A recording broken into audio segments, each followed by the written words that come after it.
친구와 내가 성향이 맞는지 궁금하시다면 지금 바로 이 질문을 던져보세요.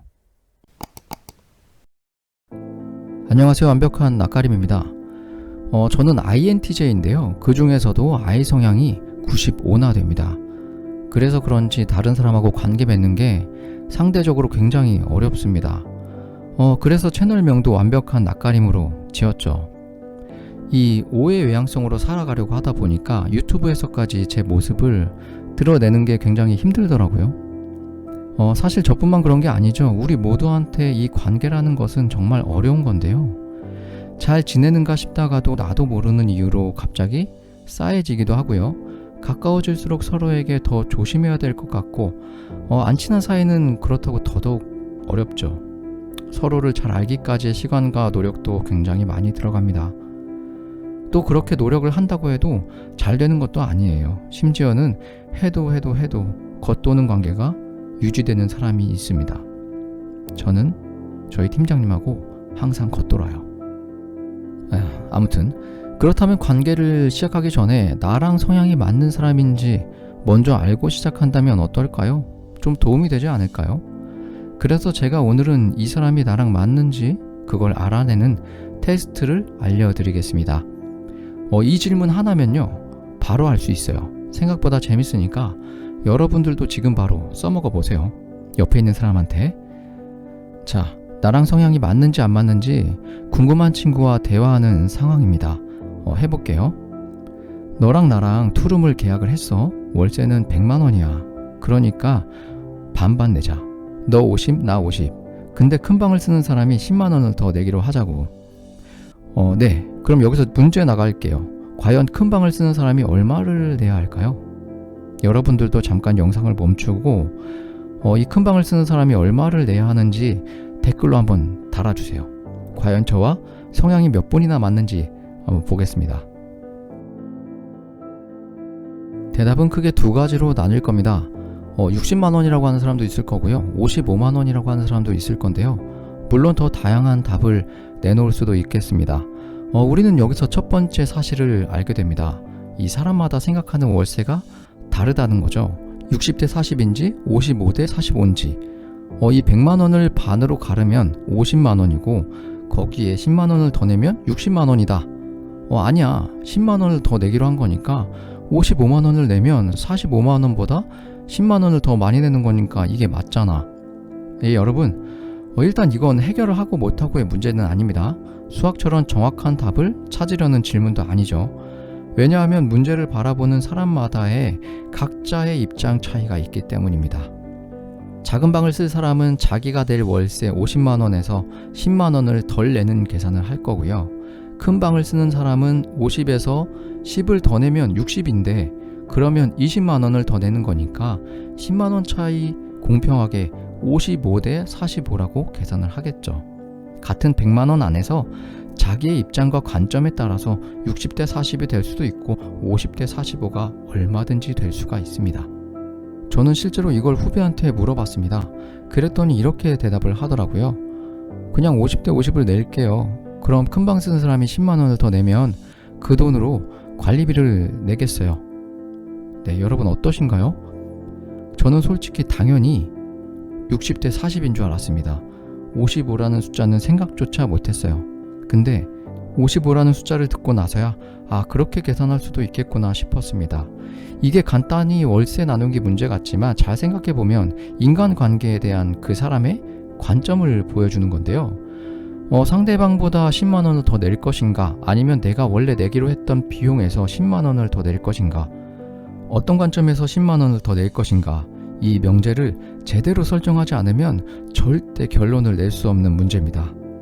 만약 나는 60인데 내 친구는 55를 끝까지 고수한다. 그렇다면 그 친구의 삶의 태도와 가치관을 살펴볼 필요가 있습니다. 불과 5만 원 차이인데요. 자기 중심 사고를 하는 사람이 있고요. 타인 중심 사고를 하는 사람이 있습니다. 하지만 이 질문의 답을 듣고 친구랑 내가 생각하는 월세가 다르다고 해서 나 얘랑 같이 살면 피곤하겠다. 같이 못 살겠네. 결심은 하지 마세요.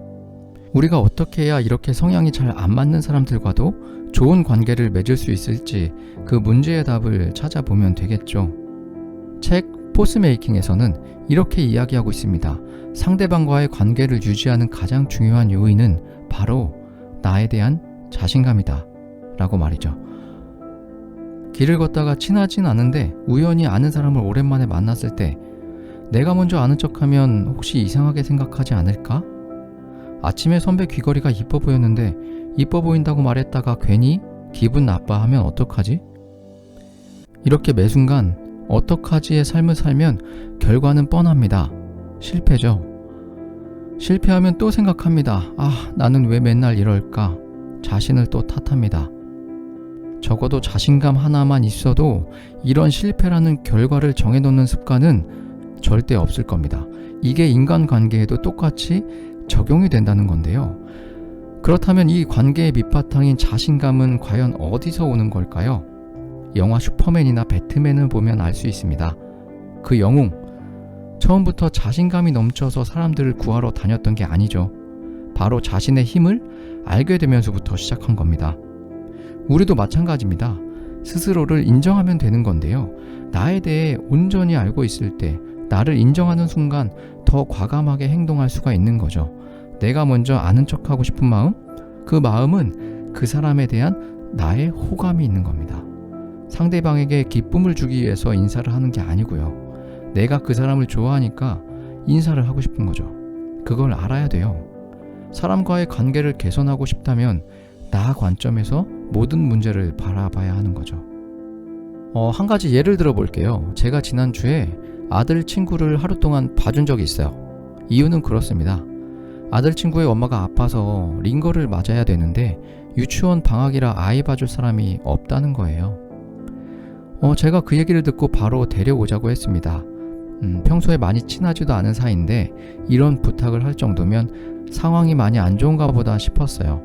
아이를 데려와서 영화관도 가고 밥도 먹고 키즈카페도 가고 그렇게 하루를 잘 케어해주고 집까지 데려다 줬습니다. 아들 친구가 행복해하는 모습에 너무 뿌듯했어요. 근데 데려다주고 집에 오는데 마음이 조금 불편한 게 있었어요. 그 친구의 엄마가 우리 부부의 호의를 조금은 당연하다고 생각하는 것 같았어요. 저는 가만히 생각해 봤습니다. 도대체 내가 왜 기분이 나빠지려는 걸까? 내가 저 사람에게 고맙다는 말을 듣고 싶었던 걸까?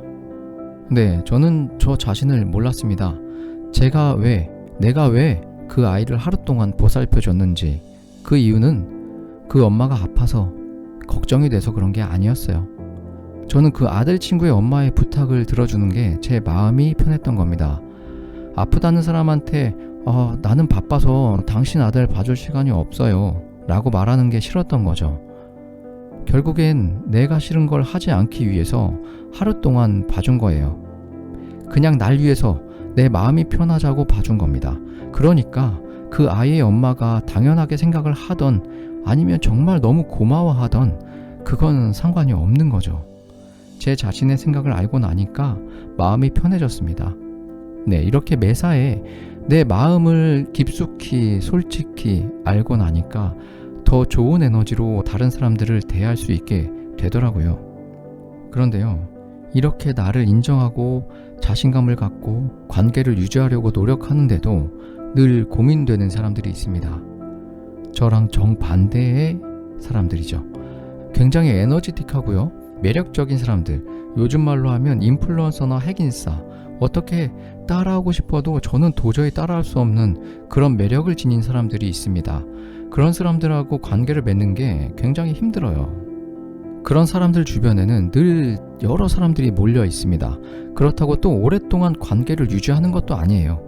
깊은 유대를 나누는 것도 아니고 그냥 다 즐겼다 싶으면 미련 없이 떠나더라고요. 서로 말이죠. 사실 서로에 대한 공통점도 없어요. 이 순간의 매력에 끌려서 한 무리가 되어버린 건데요. 그렇지만 우리는 그런 무리에 가끔은 들어가야 할 필요가 있죠. 왠지 저 무리에 못 들어가면 나만 현실에서 도태되는 느낌을 받거나 같이 어울려야만 하는 그런 기분 있어요. 꼭 해야 하는데 지금은 하기 싫은 선생님이 내준 숙제처럼 말이죠. 생각해보면 우리에게 숙제 같은 관계를 맺고 있는 사람이 있습니다. 분명히 있죠. 가깝지는 않으나 연결을 지속해야 하는 사람, 언젠가는 풀어야 하는 숙제 같은 사람이 있어요. 이럴 때도 답은 있습니다. 바로 솔직함.